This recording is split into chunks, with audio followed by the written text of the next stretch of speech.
Olá, um ótimo domingo para você, que ele seja abençoado, não só para você, mas para a família toda. A gente quer demais a sua companhia a partir de agora, porque está começando o nosso Agro Record, trazendo sempre as principais notícias do agronegócio. Tem novidades sempre importantes para a agricultura e a gente não pode deixar de falar da pecuária. Então, um momento da sua atenção e já confira com a gente os destaques do programa de hoje. Estudos com resultados promissores para o cultivo de baunilha aqui na nossa região mostram que a especiaria pode se tornar uma cultura rentável para o pequeno produtor. E saiba que uma doença na pecuária leiteira pode causar prejuízos de até 6 bilhões de reais por ano ao produtor. E ainda, se você gosta de uva, gosta de vinho, fique ligadinho, porque vamos conhecer um casal que conseguiu adaptar uvas ao clima do Noroeste Paulista para a produção de vinhos. E a gente começa o programa de hoje falando de pesquisa, de tecnologia. Uma produção experimental desenvolvida em Monte Aprazível tem apresentado resultados promissores para o cultivo, sabe de que produção? A baunilha, que não é muito comum. Aqui na nossa região ela está sendo desenvolvida e os estudos mostram que a especiaria muito utilizada na cozinha, muito valorizada, por quem produz, para quem faz culinária, pode se tornar uma cultura muito rentável para o pequeno produtor. Na ETEC de Monte Aprazível, há 4 anos, um estudo minucioso tem sido feito para buscar informações sobre o cultivo da baunilha. 20 plantas foram trazidas de um orquidário do noroeste do estado para serem analisadas. O plantio foi feito no chão com bases de madeira, mas como é uma planta trepadeira, a espécie de orquídea Vanilla planifolia vai se alastrando nas parreiras.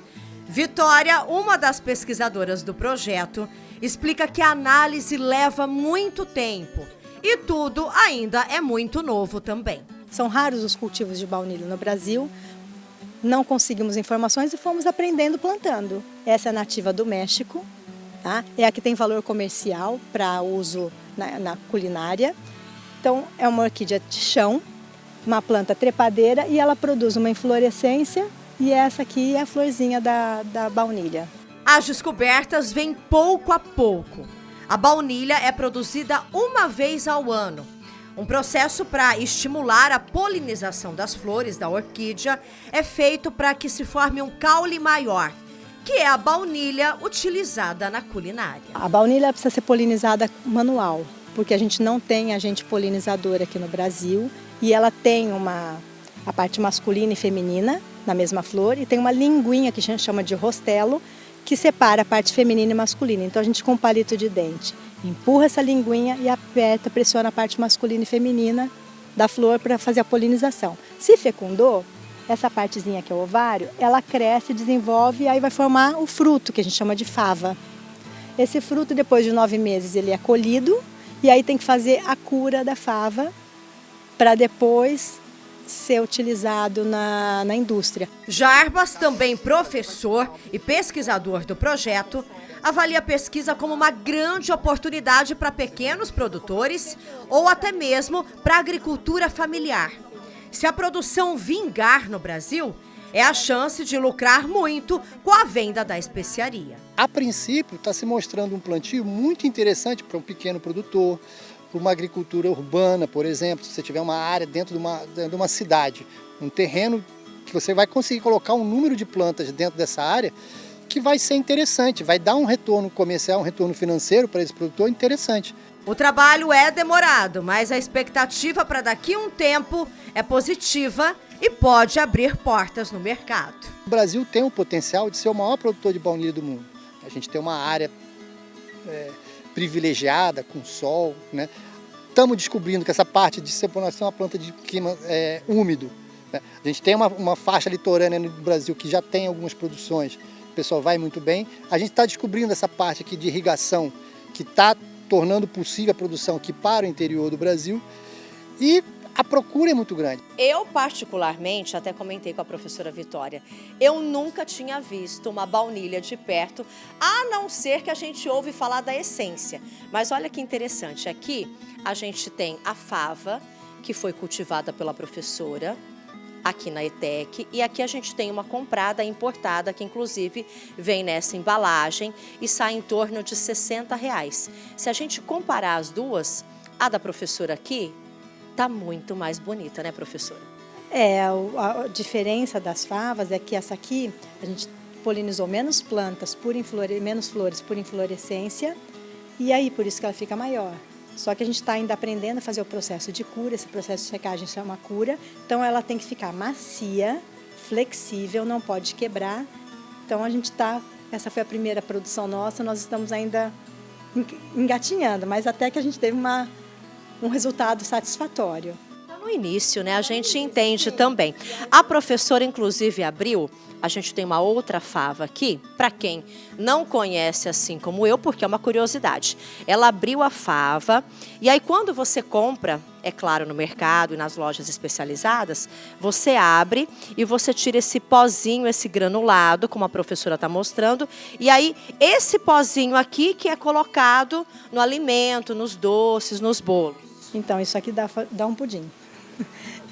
Então, é essa parte que está toda a vanilina, todo o sabor, o aroma doce delicado da baunilha, da polinização da flor até a formação do fruto, a colheita, demora 9 meses para colher o fruto. Tá? Depois, ele tem que passar por um processo de cura, que é esse processo de secagem, que é tipo uma desidratação. Foi mais ou menos 1 mês que eu fiz nessa minha fava. Depois disso, ela tem que ficar pelo menos 3 meses acondicionada num vidro, de preferência um vidro com tampa, para ela ir soltando ela tem um óleo, ela vai soltando o óleo e vai soltando todo o sabor doce e delicado da baunilha, que dá esse perfume gostoso e esse aroma gostoso no doce, que fica essa parte dentro da baunilha. Bem interessante, não é verdade? Vamos fazer o seguinte, uma pausa rápida, vai lá, toma o seu café, sua água, volta, porque depois do intervalo vamos ver que uma doença na pecuária leiteira pode deixar prejuízos de cerca de 6 bilhões de reais ao ano.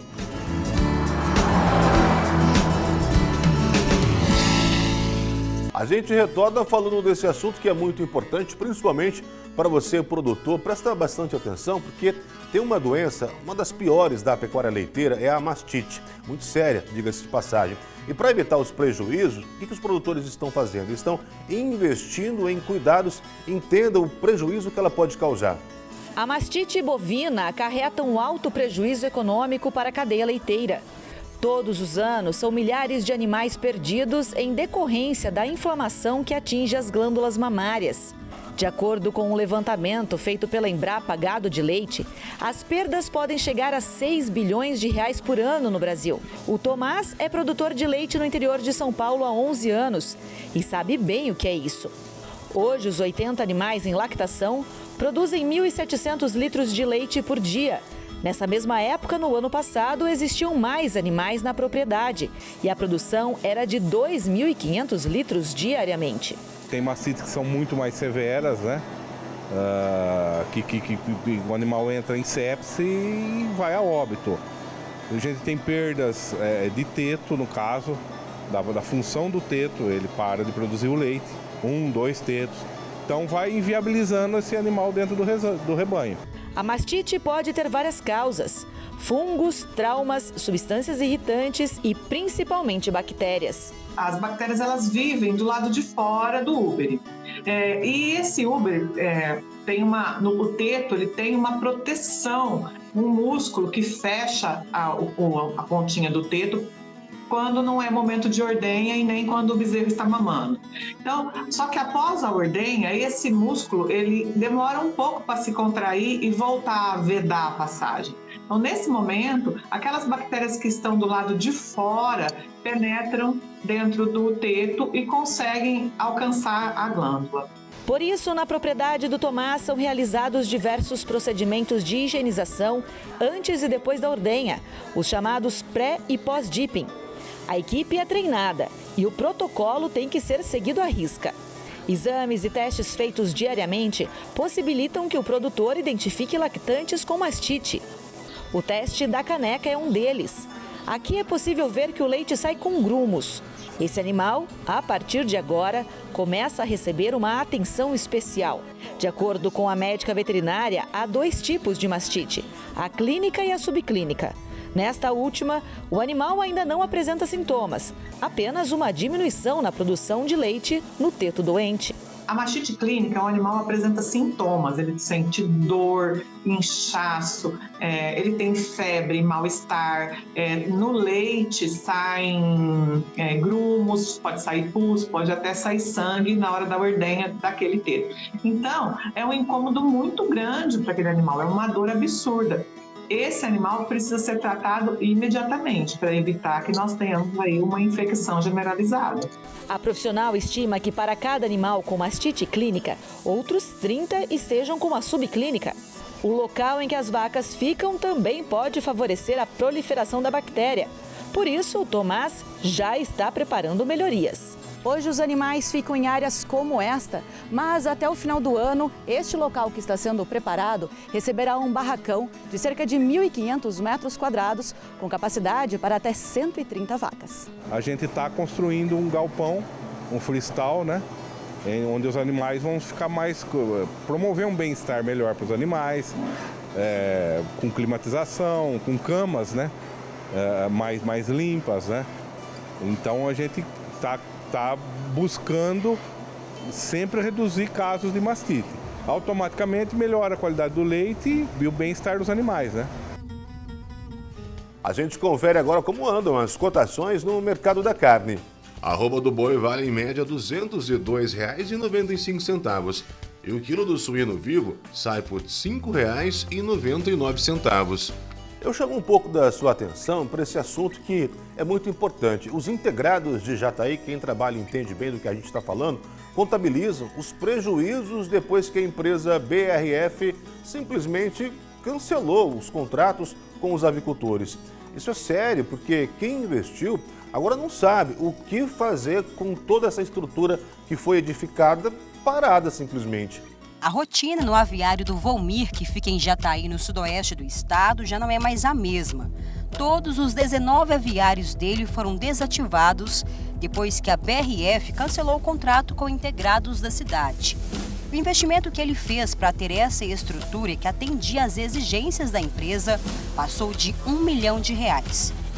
Agora ele contabiliza os prejuízos. Uma situação bem complicada, né? A gente acaba que vai fazendo os acertos com os funcionários agora, pagando os fornecedores e tudo mais, né?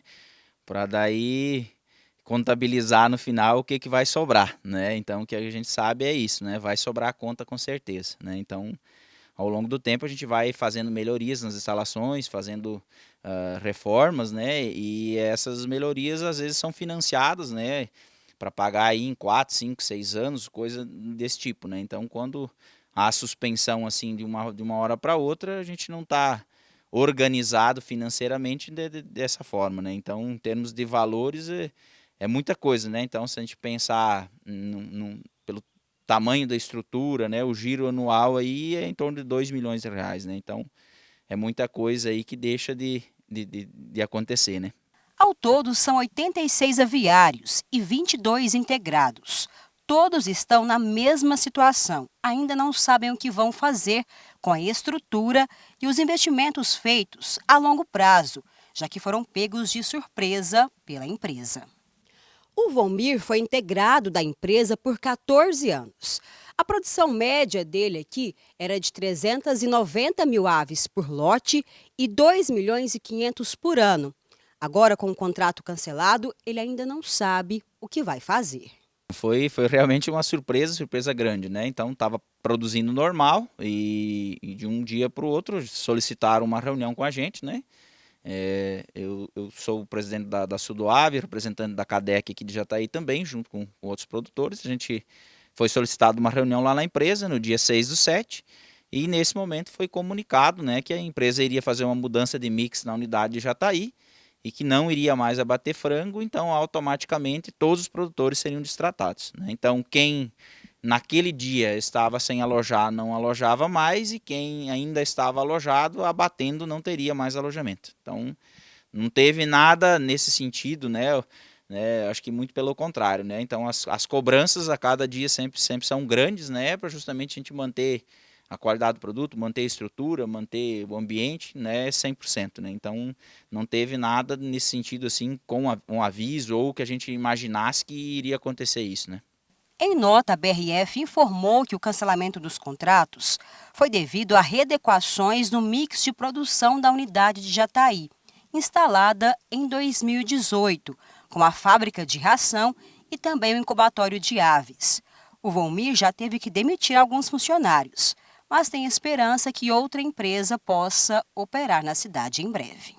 Os funcionários, né, aqui mesmo na granja que a gente está, né, então o funcionário até já mudou para a cidade, né, já nem está mais aqui, né, e os outros a gente está agora nos próximos dias aí, infelizmente, né, vai ter que fazer o desligamento deles, né, então esse funcionário mesmo que era dessa granja aqui, por exemplo, estava comigo aí há 12 anos, mais de 12 anos, né, então é uma vida aí, né, até a gente lembra na condição até da própria casa, né, então daqui a pouco, chegou aqui, era assim, aí aumentou um banheiro, aumentou uma cozinha, aumentou um quarto, comprou um carro, aumentou uma garagem, né? Então tudo isso acaba, né, que vai passando um filme na cabeça da gente aí e fala, pô, e aí? Foi não só o investimento no aviário, mas sim nas pessoas também, na condição deles, né? Então dá uma tristeza aí quando a gente pensa por esse lado, né?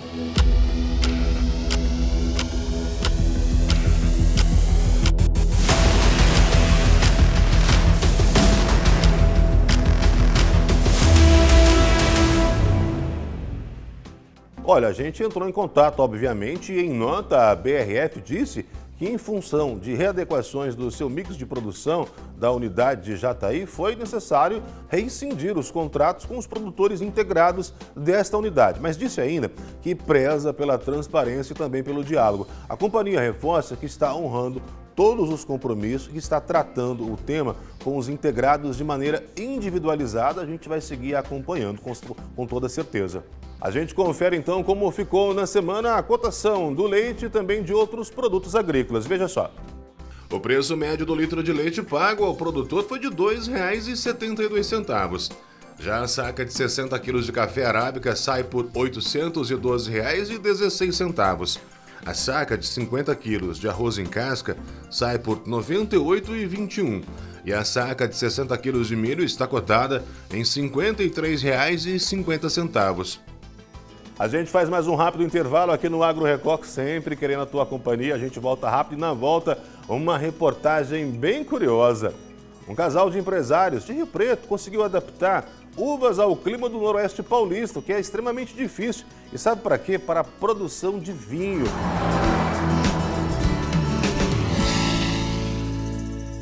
A gente retorna aqui conferindo como fica o tempo nesta semana. Sol com poucas nuvens e não tem previsão de chuva. Em Rio Preto, as temperaturas devem variar entre 21 e 33 graus. Em Araçatuba, a mínima é de 21 e a máxima de 35 graus. E em Presidente Prudente, as temperaturas variam entre 24 e 29 graus. Agora que você aí já sabe como que vai ficar o nosso tempo ao longo da semana inclusive que está para começar, não é verdade? Vou te fazer uma perguntinha, você gosta de uva? Gosta? E de vinho? Mais ainda? Então vamos conhecer agora um casal de empresários, eles são de Rio Preto e conseguiram adaptar uvas ao clima do Noroeste Paulista para a produção de vinho, que chama a atenção, nossa região é bem quente, uma proposta afetiva e que tem dado resultado, veja aqui com a gente. Quase 1 hectare de um vinhedo que tem trazido para a propriedade do Paulo e Aline a oportunidade de serem pioneiros na produção de uvas para vinho no Noroeste Paulista. Há 15 anos, os primeiros pés foram plantados no local e há 11 foi feita a extração da tão esperada safra do vinho. Fazer vinho é uma arte, né? Uma arte milenar, diga-se de passagem. Nós estamos aprendendo. Então, esse vinhedo Espirituales aqui na Fazenda Amazonas é um vinhedo relativamente novo, tem 15 anos. Você está vendo as videiras, aqui nós estamos com a Cabernet Sauvignon, a Syrah é logo na outra linha. O vinho você faz no pé, cuidando da uva todos os dias, todos os detalhes, é que você consegue ter e produzir um bom vinho. Não adianta uma engenharia química, na hora de vinificar. A uva tem que sair muito boa daqui. Isso é a garantia do bom vinho. Paulo e Aline são amantes de vinhos e derivados da uva. As parreiras do casal estão localizadas no município de São José do Rio Preto. O desejo de se aventurar no cultivo surgiu durante viagens internacionais. Eles decidiram apostar em 2 tipos, Cabernet Sauvignon e Syrah. Ela tem um sabor diferenciado, ela é uma uva menor, ela é gostosa, mas não é uma uva de mesa.